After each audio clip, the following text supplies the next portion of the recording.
Bismillahirrahmanirrahim. Assalamualaikum warahmatullahi wabarakatuh. Waalaikumsalam. Alhamdulillah wassalatu wassalamu ala sayyidina wa habibina wa syafi'ina Muhammadin sallallahu alaihi wasallam. Rabbi shrah li sadri wa yassir li amri wa hlul 'uqdatam min lisani yafqahu qawli. Amin ya rabbal alamin.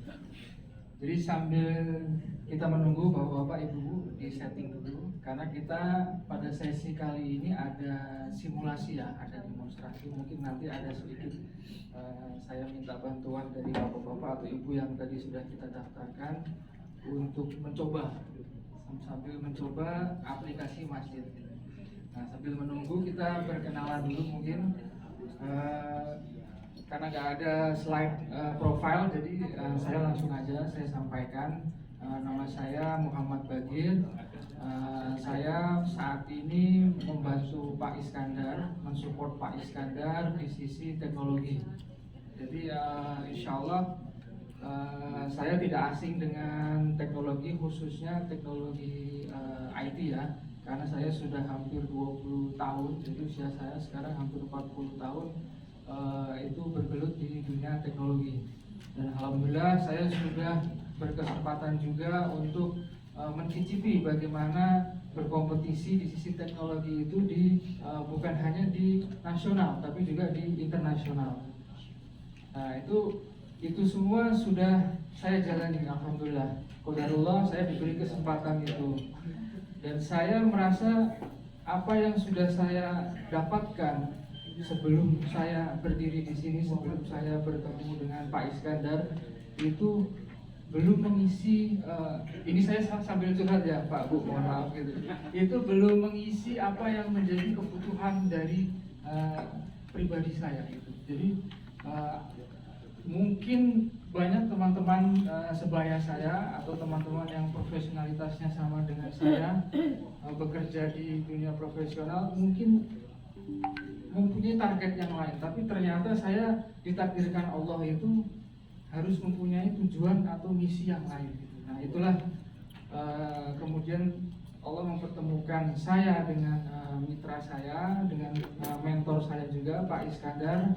Itu diajakin saya, ayo jangan cuma mikirin diri antum sendiri, kita harus punya misi yang lain, misi yang memang mempersiapkan diri kita insya Allah untuk kelak ketika dipanggil sama Allah. Jadi itu riwayatnya. Jadi kita berdua dan dibantu dengan teman-teman semua ini bahu membahu dalam melakukan apa? Melakukan transisi secara zaman. Jadi kalau beliau tadi sudah menjelaskan ke bapak-bapak semua, alhamdulillah luar biasa. Sempat emosional juga beliau karena ini sudah terpendam di sisi beliau cukup lama gitu. Jadi dari awal itu, dari ketika masjid itu berdiri pertama, Muhammad Shallallahu Alaihi Wasallam itu mendirikan masjid. Masjid itu selalu menjadi tempat yang bukan cuma dekat ya, bukan cuma hanya untuk beribadah. Jika ditarik kesimpulan sampai sekarang, masjid itu sebenarnya adalah tempat berkumpulnya orang-orang yang berpikir. Jadi masjid itu adalah rumah ilmu, Pak. Dan apabila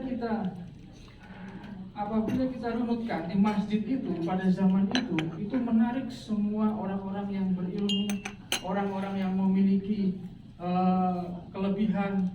Ada pedagang di situ, ada bisnismen di situ, ada orang guru di situ, ada ulama di situ. Itu dikumpulkan semua di masjid. Itu luar biasa.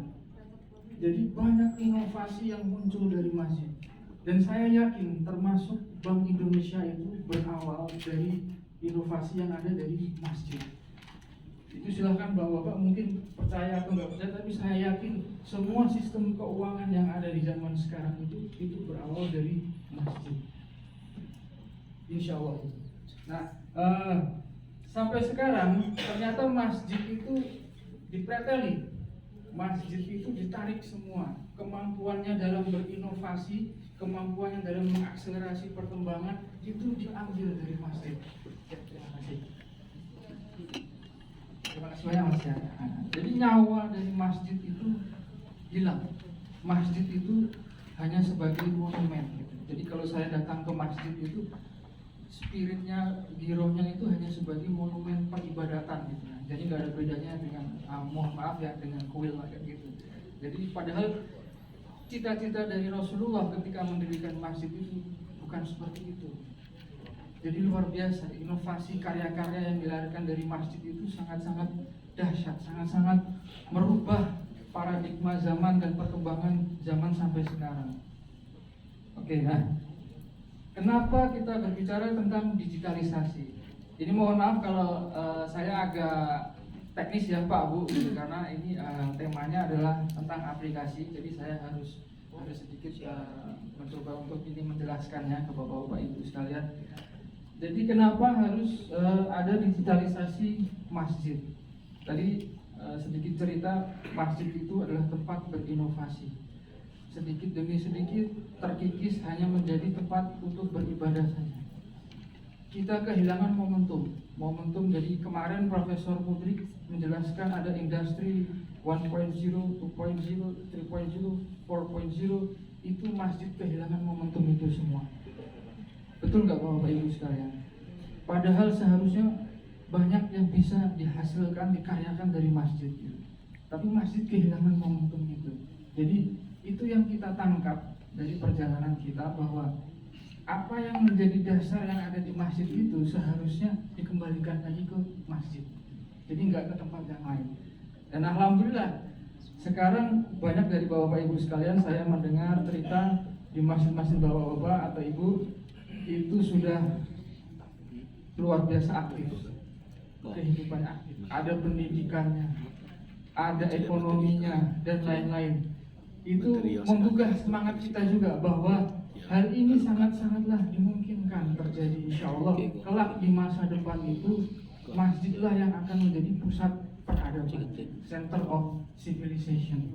Itu menjadi semangat kita juga. Dan pertemuan kita kali ini itu bukan kita mau memberikan suggestion, kita mau mengajari bapak-bapak ibu, enggak, justru sebaliknya. Dari bapak-bapak ibu lah nanti yang akan memberikan juga ke kita.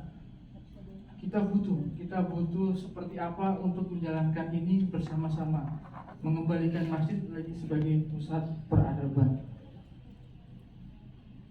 Sampai jam berapa tadi? Ya, sampai jam? Sampai jam 1:40. Oke. Makanya jam 1 berapa? Enggak ada makanan 12 sampai jam 1. Oh iya kan setengah jam ya. Jadi sebelum saya demonstrasi, mungkin sedikit tentang slide tentang aplikasi masjid ya Pak. Oke, jadi saya harus langsung ngomongin bagaimana menjadi DKM masjid di aplikasi masjid. Karena peserta kita, audiens kita kali ini adalah para pengurus masjid.